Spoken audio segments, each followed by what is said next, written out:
নমস্কার বন্ধুরা, অষ্টমীর রান্নাঘরে তোমাদের অনেক স্বাগত। দেখো, আজকে আরেকটি নতুন রেসিপি নিয়ে চলে এসেছি, একদম হাতে গোনা কয়েকটি উপকরণ দিয়ে, কিন্তু খেতে না অতুলনীয়, যা বলার বাইরে। দেখো, হাতে গোনা মাত্র কয়েকটি উপকরণ নিয়ে নিয়েছি। মুগ ডাল, ডাঁটা, কিছু সবজি কেটে নিয়েছি। তার মধ্যে রয়েছে ডাঁটা, আলু, একটু কোয়াশ আর একটা টমেটো। কাঁচা লঙ্কা চিড়ে নিয়েছি আর নিয়ে নিয়েছি একটু আদা। একদম নিরামিষ একটি রেসিপি, যা দেখলে না দেখলে বিশ্বাসই হবে না। তোমরা পুরো ভিডিওটা স্কিপ না করে পুরোটাই দেখো। দেখো, প্রথমে মুগ ডালটাকে একটু ভেজে নেব। তোমরা চাইলে তোমাদের পছন্দ অনুযায়ী মসুর ডাল দিয়েও করতে পারো। দেখো, মুগ ডালটা আমি কড়াইতে দিয়ে দিয়েছি, এখন ভেজে নেব।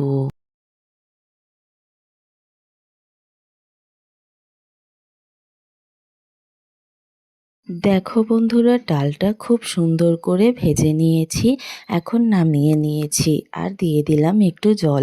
জলটা দিয়ে ডালটা একটু ধুয়ে নেব। আর ডালটা ভিজে থাকলে না একটু ফুলে থাকবে, তাড়াতাড়ি সেদ্ধ হয়ে যাবে। দেখো, ওইদিকে কড়াইতে দিয়ে দিয়েছি তেল, আমি সাদা তেল ব্যবহার করছি।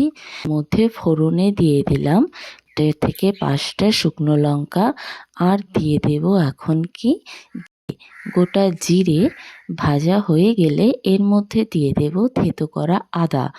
দিয়ে একটু সময় ভেজে নিতে হবে। তার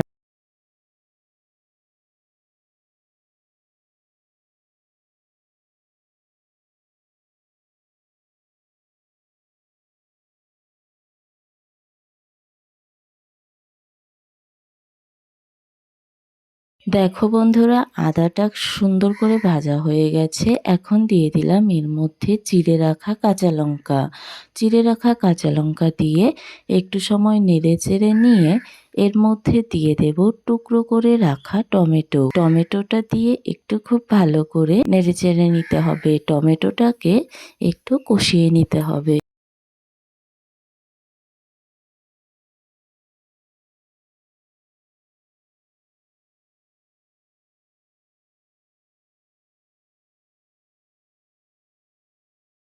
দেখো, টমেটোটা একটু ভেজে নিয়েছি, এখন এর মধ্যে দিয়ে দিচ্ছি হলুদ গুঁড়ো।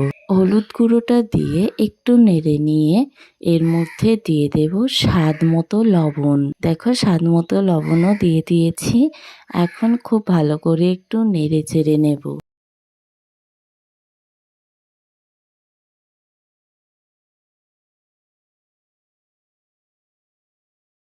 দেখো, টমেটোটা খুব সুন্দরভাবে কষানো হয়ে গেছে। এখন এর মধ্যে দিয়ে দিচ্ছি ডাঁটা সহ কেটে রাখা কয়েকটি সবজি।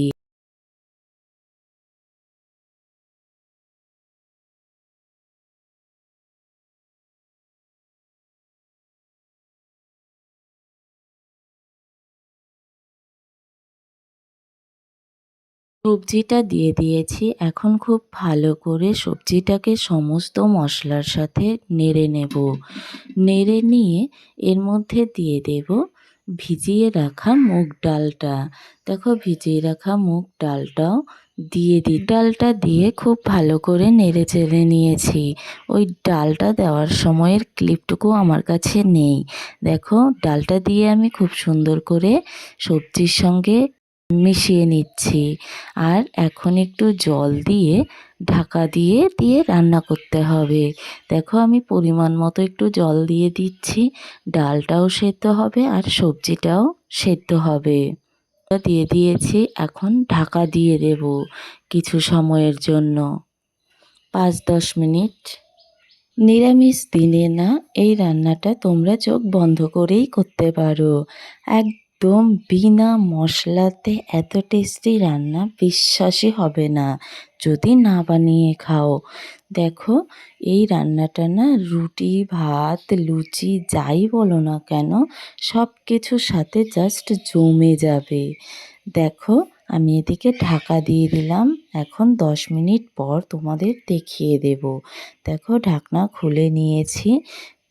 কতটা পরিমাণ ডালটা সেদ্ধ হয়েছে সেটা দেখে নেব। যদি সেদ্ধ না হয় তবে আরও 5-7 মিনিটের জন্য ঢাকা দিয়ে দেব। দেখো বন্ধুরা, ডালটা সিদ্ধ হয়নি, তাই আমি আবারও ঢাকা দিয়ে দিলাম। আবারও 5-7 মিনিট ঢাকা দিয়ে রান্না হতে দিব। দেখো আমি ঢাকনা খুলেও নিয়েছি, একদম 5-7 মিনিট পর তোমাদের আবারও দেখিয়ে দিচ্ছি। দেখো ডালটা খুব সুন্দরভাবে সেদ্ধ হয়ে গেছে। এখন না এর মধ্যে শুধু একটু জিরে গুঁড়ো দিয়ে আর 2 মিনিট রান্না করে নিলেই রেডি হয়ে যাবে আমাদের ডাঁটা দিয়ে মুগ ডালের চচ্চড়ি। একদম অসাধারণ খেতে। নিরামিষ একটি রান্না, তোমরা নিরামিষ দিনে চোখ বন্ধ করেই করতে পারো। দেখো বন্ধুরা, ডালটা আর একটু সেদ্ধ হবে, তাই আমি আবারও ঢাকা দিয়ে দিলাম 5 মিনিটের জন্য। দেখো 5 মিনিট পর আবার চলে এসেছি। দেখো এখন ডালটা একদম পুরোপুরি সেদ্ধ হয়ে গেছে, একদম মানে গলেও গিয়েছে। এখন না এর মধ্যে শুধু দিয়ে দেব একটু জিরে গুঁড়ো দিয়ে 1 মিনিটের মতো রান্না করে নেবে, মানে 1 মিনিট ফুটিয়ে নেবে। দেখবে একদম রেডি হয়ে গেছে আমাদের খাওয়ার জন্য মুগ ডালের চচ্চড়ি ডাঁটা দিয়ে। একদম নতুন একটি রেসিপি। দেখো এখন আমি এর মধ্যে দিয়ে দেব 1 চা চামচ জিরে গুঁড়ো। জিরে গুঁড়োটা দিয়ে একদম হাতে গুনে আমি 1 মিনিট ফুটিয়ে নেব, তাহলেই রেডি হয়ে যাবে আমাদের রেসিপিটা। দেখো রান্নাটা কি সুন্দর শুকনো শুকনো হবে। এটা রুটি, লুচি, পরোটা আর ভাত যাই বলো না কেন জমে যাবে জাস্ট। আমার কথা তোমাদের বিশ্বাস না হলে তোমরা একবার বাড়িতে বানিয়ে খেয়ে আমাকে কমেন্ট করে জানাবেন যে খেতে কেমন হয়েছে। দেখো রান্নাটা পুরোই রেডি হয়ে গেছে। আর হ্যাঁ বন্ধুরা, ভিডিওটা যদি তোমাদের ভালো লেগে থাকে তবে অবশ্যই লাইক, কমেন্ট, শেয়ার করতে ভুলো না কিন্তু। আর একটা সাবস্ক্রাইব করে দিও।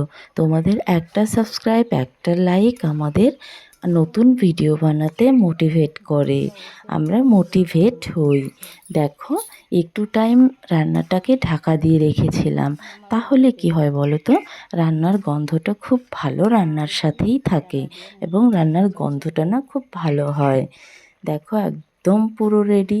এখন আমি গ্যাসটা অফ করে দেব আর নামিয়ে নিয়ে পরিবেশন করব। দেখো বন্ধুরা একদম রেডি হয়ে গেছে, আমি এখন নামিয়েও নিচ্ছি, তোমাদের পরিবেশন করছি। খেয়ে কমেন্ট করে জানাবেন, দেখতেও অনেকটা সুন্দর হয়েছে। আর হ্যাঁ, যদি রান্নাটা তোমাদের ভালো লেগে থাকে তবে অবশ্যই লাইক, কমেন্ট, শেয়ার করো কিন্তু। আর প্রত্যেকে খুব ভালো থেকো, দেখা হবে পরের ভিডিওতে।